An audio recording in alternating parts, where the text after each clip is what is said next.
श्री परमात्मने नमः। अस्ति स्वस्तरुणीकराग्रविगलात् कल्पप्रसूनाप्लुतं वस्तु प्रस्तुतवेणुनादलहरी निर्वाणनिर्व्याकुलम् स्रष्टास्रस्तनिबद्धनी विविलस गोपी सहस्रावृतं हस्तन्यस्तनतापवर्गमखिलो द्वारं किशोराकृतिः। गंगे च यमुने चैव गोदावरी सरस्वती नर्मदे सिंधु कावेरी जलेस्मिन् सन्निधिं कुरु। भगवान का मंगलमय रस अमृतहरू रसास्वादन गराउँदै सुखदेव स्वामी आनन्दमा प्लवित हुनुभएको छ। गंगा दशहराको विषयमा भगीरथ महाप्रभुले भगीरथ राजाले अनन्य प्रकारद्वारा भगवतीको आवाहन गर्नुभयो। उहाँ प्रसन्न भएर पृथ्वी तलमा जब आउनुभयो, भगवान महादेवले आफ्नो शिरमा आफ्नो जटा जुटमा गंगा महारानीलाई उहाँले त्यो बेगलाई थाप्नु भएको छ। त्यो बेगलाई थाम्नु भएको छ किनभने महादेव सम्पूर्ण जगतका आदि नियन्ता शक्ति सम्पन्न होइबक्सिन्छ। त्यो परमात्माका जटामा सारा प्रकारको त्यही अनेक समयसम्म ती गंगा महारानी घुलमुल हुनुभयो अथवा भगवानका जटामा नै हराउनुभयो। भगवानका जटा विराट छन्। त्यही भएर महापुरुषहरूले जटा पाल्नुभयो भने त्यो जटाको ठुलो महत्त्व हुन्छ। त्यो भगवान शिवको जटा स्वरूप हो, भगवान शिवको नाममा पालिएको हुन्छ। त्यसैले त्यो मिथ्या होइन। भगवान महादेवले अनन्य प्रकारद्वारा चन्द्रमा धारण गर्नुभएको छ। गंगा महारानीलाई जटा जुटमा वेष्टित हुनुभयो र अति सुन्दर भगवान हुनुभयो। त्यसैले गंगाधर शिव गंगाधर गंगाधर शिव गंगाधर गंगाधर गंगा महारानीलाई आफ्नो शिरमा धारण गर्नुभयो र भगीरथ महाप्रभुका श्री आज्ञालाई महापुरुषहरूको तपस्यालाई प्रभुले सफल गराइदिनु भयो। त्यसैले भक्तले भनेको कुरा परमात्माले सर्वदा सुनिरहेको हुन्छ। परमात्माले दिएका कृपाहरू भक्तले लिइरहेको हुन्छ। यसरी भक्त र भगवानको तारतम्य सम्बन्ध हुन्छ। तर एकचोटिमा हाम्रा कार्य सफल भएनन् भने बारम्बार त्यसलाई प्रयत्न गर्नुपर्दछ। पक्कै सफल हुन्छ भन्ने हजुर हामीले यहाँ दृढ संकल्प लिनुपर्छ। अलिकति गर्यौं हामी सफल हुन सकिनौं किनभने चार वंश परम्परामा भगीरथ ल्याउनका लागि गंगा अवतरणका लागि गंगा महारानीलाई पृथ्वीमा ल्याउनका हेतु कोशिश भएको छ। तर भगीरथ चौथो पुस्तामा भगीरथ महाप्रभु साफल्य हुनुभयो। भगीरथी महारानी भगवान महादेवका जटाबाट गोमुखबाट पृथ्वीका तलमा प्रवेश गर्नुभयो। आज पनि गोमुखमा विशाल प्रकारको गंगा सवारी भएको स्थान छँदैछ। त्यहाँ दर्शन गर्नका लागि हाम्रा लालबिहारी ज्यूहरू तपस्या गरेर हाम्रा मनस्वी धर्मावलम्बी त्यागी महापुरुषहरू त्यहाँ गएर गोमुखमा ढोक गरेर आउनुहुन्छ। गोमुखको जल लिएर आउनुहुन्छ अनि त्यो गोमुखबाट गंगोत्री हुँदै पृथ्वी तलमा गंगा महारानी पाल्नु भएको छ। हाम्रा हिमगिरी हिम शिखरहरूमा अनेक प्रकारका धाराहरू बनेर भगवानका जटाबाट निक्लेकी गङ्गा बग्नु भएको छ। यसैले भगवानको जटाबाट निक्लेकी गङ्गा महारानी सर्वदा पावन्य छिन्, सर्वदा सबै जीवहरूको कल्मसलाई पखाल्नका लागि सक्षम हुनुहुन्छ।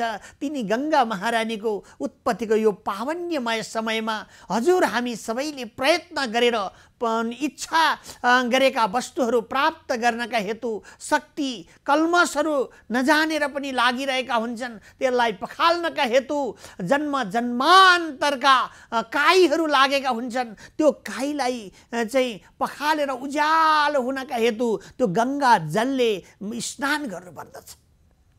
बाहिर गङ्गा जल भनेको सर्वदा प्रकारद्वारा गङ्गा तरङ्गणमणि जटाकलापम भगवानलाई नै सौन्दर्य बनाउँदै सौन्दर्य आनन्द प्रदान गर्दै पृथ्वी तलमा आएकी गङ्गा आज शिवको प्रसाद स्वरूप हामीले प्राप्त गर्दछौँ। र तिनी गङ्गा महारानीमा हामीले स्नान गरेर वन्दन गरेर आशीर्वचन प्राप्त गर्न सक्दछौँ। त्यो मङ्गल्यमय समय छ। राजन, वास्तवमा हाम्रा पूर्वजहरू बडो धर्ममय हुनुहुन्छ र त्यही वंशमा आज सूर्यकुल भूषण सूर्यवंश शिरोमणि रघुकुल तिलक प्रभु रामको प्रकट हुनेछ। यही गङ्गालाई उहाँले साथ लिएर यही गङ्गाको दिव्यमय स्वरूपलाई आवाहन गर्दै आफ्ना पूर्वजहरूलाई रघुनन्दन प्रभुले उद्धारका लागि जल तर्पण आदिहरू प्रदान गर्नुहुनेछ। यस्तै गङ्गा छिन्। यसैले हामीले पनि प्रयत्न गरेर हाम्रा जनहरू परम गति भएको खण्डमा, परम गति भएमा अथवा हाम्रा शरीरहरू राम्रो भएको खण्डमा हामीले ती तीर्थराजहरूमा गएर दिव्यमय गङ्गा जलबाट त्यसमा अनन्य प्रकारका जौ तिल कुशादीहरू र अभिमन्त्रित मन्त्रहरूद्वारा जल तर्पण गर्नुपर्दछ। यो जीवन बल्ल साफल्य हुन्छ।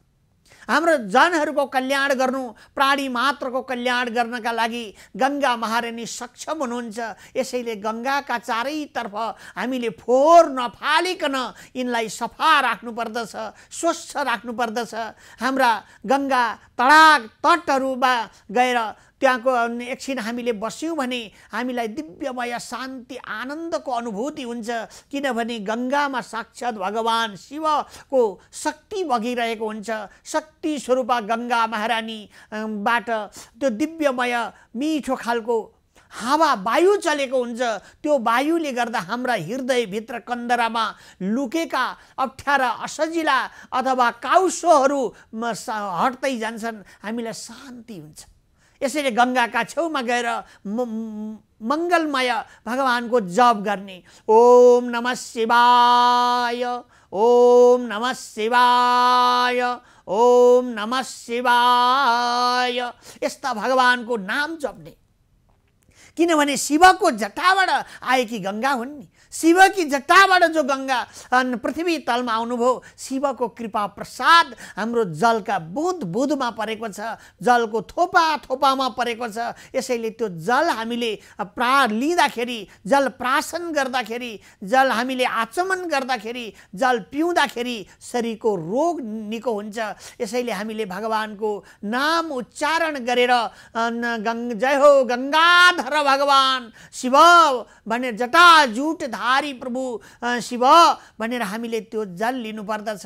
आज गङ्गा दशहराको यो पावन्यमय समय चलिरहेको छ र यो मङ्गलमय छ। हाम्रा बडो धर्मावलम्बी जनहरू एकाकार वृत्तिद्वारा परमात्माको त्यो मङ्गल्यमय गुण गाइरहनु भएको छ। त्यस्ता गङ्गाधर भगवान साम्ब सदाशिवदेव प्रभु भागीरथी गङ्गालाई जटाजुटमा राखी बक्सने त्रिपुरारी प्रभुलाई हामी बारम्बार वन्दन गर्दछौँ र गोसाई कुण्डमा विशेष प्रकारद्वारा भगवानको उत्सव मङ्गल भएको छ। अनेक प्रकारका साधनाहरू गर्न चाहने जन जनहरू, सिद्धि प्राप्त गर्न चाहने जनहरू, मोक्ष प्राप्त गर्न चाहने जनहरू, आफ्ना कार्यहरू सम्पादनहरू राम्रो होस् भन्न चाहने जनहरू, पितृ कल्याणका लागि दुई अलिकति जल तर्पणहरू दिउँ भनेर चाहिँ तर्पण आदि गर्न जाने जनहरूले गोसाई कुण्डमा गएर गोसाई भगवान आशुतोष त्रिपुरारी प्रभुलाई दर्शन गर्नुहुन्छ, जसका हृदयमा भगवानको भावना प्रगाढ रहेको छ। उहाँहरूले गोसाई कुण्डमा साक्षात् भगवान त्रिपुरारी प्रभु शयन गरेको दर्शन गर्नुहुन्छ।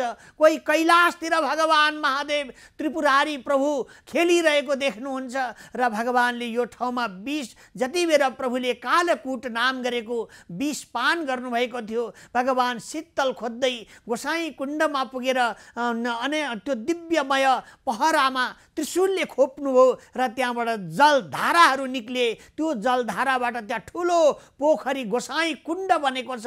त्यो कुण्डमा गोसाई भनेको हाम्रा आत्माहरू ब्रह्म शिव हुनुहुन्छ। त्यस्ता शिव प्रभु शयन गर्नुभयो। त्यहाँ गएर बसेपछि उहाँलाई शान्त भएको आनन्द भयो। त्यो समय आजको यो गङ्गा दशहराको पावन्यमय समय हो। त्यसैले यस्ता पावन्यमय माङ्गल्यमय समयमा हरिका मुहुर्तहरू, हरिका दिनहरूमा हामीले आफ्ना कार्य कक्षहरूलाई अलिकति थाँटी राखेर पनि गङ्गामा गएर स्नान गर्नुपर्दछ। अनि त्यो एक बुँद जल पनि हामीले हाम्रो शरीरमा लाग्यो, हाम्रो शरीरमा सोच्यो भने हामीले जानेर नजानेर गरेका अनेक प्रकारका दोष वृत्तिहरू कहीँबाट लागिरहेका हुन्छन्, तिनीहरू पखालिने गर्दछन्। मैल मात्रै, बाहिरको मैल पखाल्नका लागि गङ्गाजल होइन। गङ्गाजल त हामीलाई तेजोमय बनाउनका लागि गङ्गाजल हो। हाम्रा जनहरू जो अप्राकृत रूपमा दिव्यमय परमात्माको गतिमा पुर्याउनका लागि हो। हाम्रा पितृहरूलाई जलदानहरू गर्नका लागि हो र सारा पूजा यज्ञ होम होमादिहरू गर्दाखेरि त्यो तीर्थको जल यो गङ्गाजलद्वारा नै राखिदिएपछि, त्यो गङ्गाजलद्वारा सबैतिर घरमा वेष्टित गरेपछि, छरिदिएपछि घरमा अनेक प्रकारका विघ्नहरू छन् भने त्यो पनि नष्ट हुने गर्दछ। यस्ती गङ्गा महारानी पृथ्वीमा आएको पावन्यमय समय गङ्गा दशहरा र यो दिव्यमय प्रकारद्वारा सम्पूर्ण बाहिरका काम कर्मेन्द्रिय ज्ञानेन्द्रिय आदि सारा वस्तु मन चित्त बुद्धिहरूबाट रहित भएपछि साक्षात् भगवान परब्रह्म परमात्माको स्वभावमा एकाकार वृत्तिद्वारा मन बुद्धि चित्त अहङ्कारबाट रहित भएर आत्मारूप ब्रह्म भगवान आशुतोष त्रिपुरारी गङ्गाधर प्रभुमा समाहित हुने यो पावन्यमय समय हो। यस्तो मङ्गल्यमय समयलाई छोडेर हामी कुन प्रकारको साहित्यहरू खोज्दै हिँड्ने? यो साह्रै माङ्गल्यमय समय छ। त्यसैले हाम्रा मुमुक्षु जनहरू, भक्तजनहरू, योगीजनहरू सारा प्रकारका तीर्थाटनहरूमा गइसक्नु भएको छ, गइरहनु भएको छ। कोही गोसाई कुण्डमा जानुभएको छ, कोही कृष्णा काली गण्डकीमा गएर स्नान गरेर आनन्द लिइरहनु भएको छ, कोही देवघाट महापुण्यस्थलीमा गएर स्नान गरेर गङ्गाधर प्रभुको पूजा गरिरहनु भएको छ, नर्मदेश्वर भगवान शिवको आराधना गर्दै हुनुहुन्छ, कोही त्रिवेणी सङ्गममा पुग्नु भएको छ, कोही यमुना महारानीका सङ्गममा पुगेर स्नान गर्दै हुनुहुन्छ।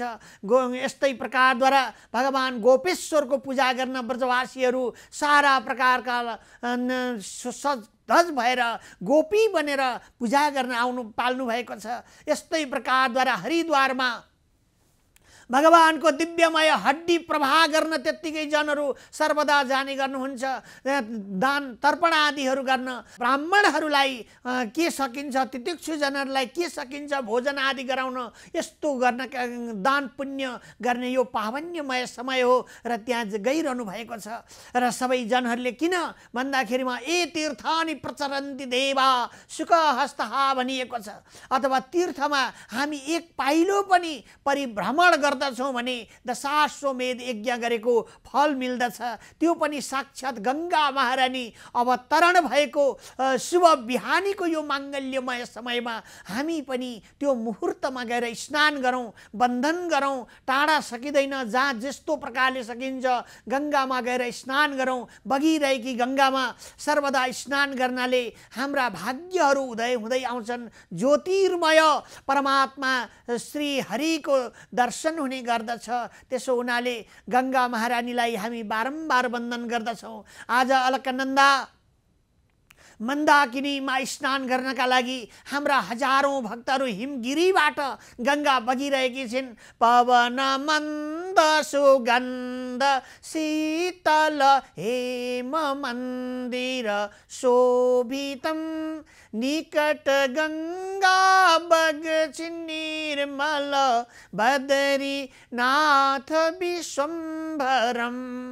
विश्व वैकुण्ठ, पृथ्वी धरातलको वैकुण्ठ साक्षात् बदरी नारायण प्रभुलाई अभिषेक गर्नका लागि गङ्गा महारानी वसुधाराबाट जले बग्दै गङ्गा, सरस्वती, रेवा, पयस्विनी, नर्मदा जलहि सम्पूर्ण जलहरूबाट पावनिनी इति पावन नामहरू हुँदै ती गङ्गा अलकनन्दा बनेर बगिरहेकी छिन्। त्यो जलबाट बदरी नारायण प्रभुलाई महाअभिषेक हुन्छ र यो दिव्यमय स्नान गरेर भगवान निर्माल्य प्रभुको दर्शन हुन्छ।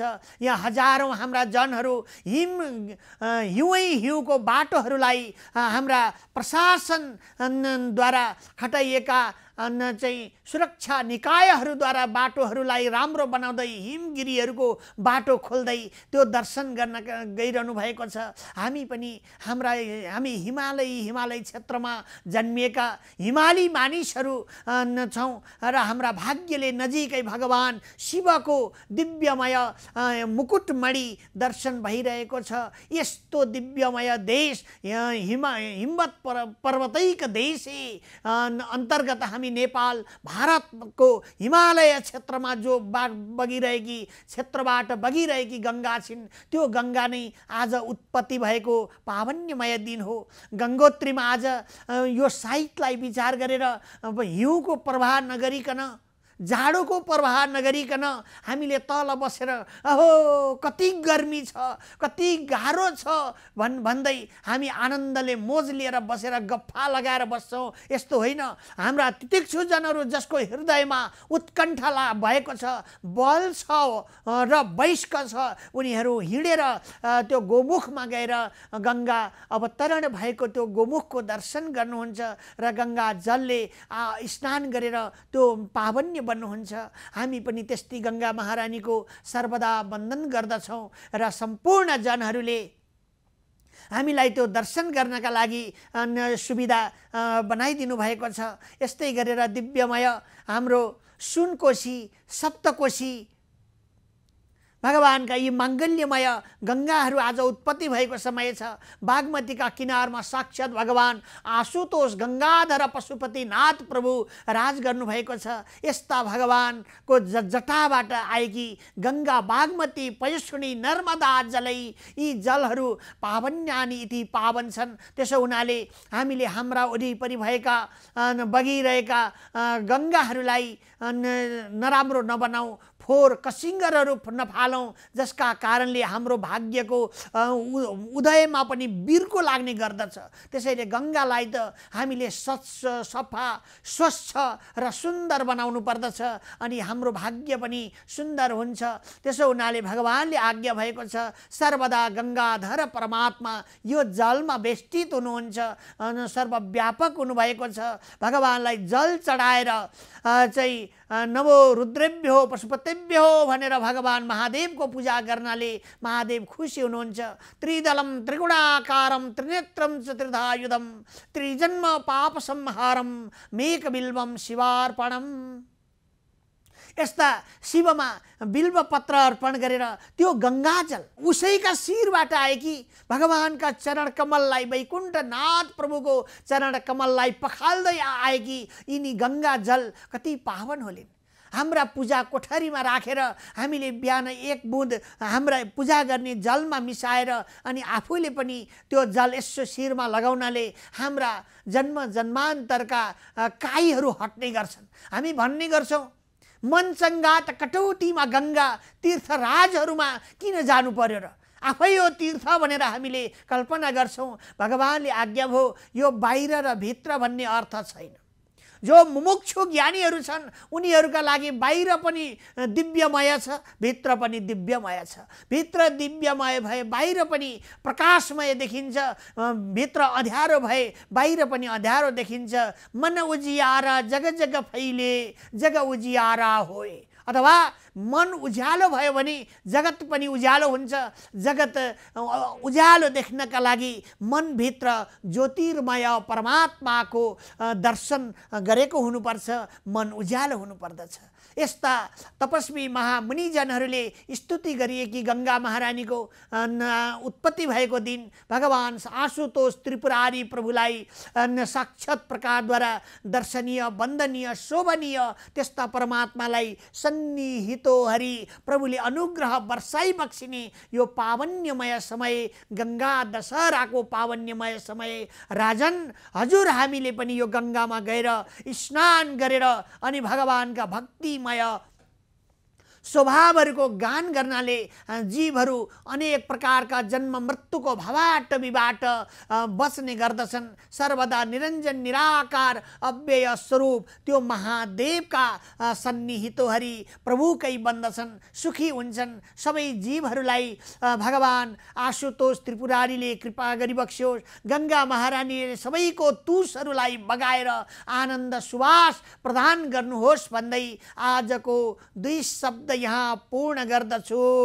महादेव महादेव महादेवितयं धुनि नरं मञ्जुत पापानि समुद्रामिवतो यदा। गंगाधर भगवान सांब सदाशिवदेव भगवान की जय।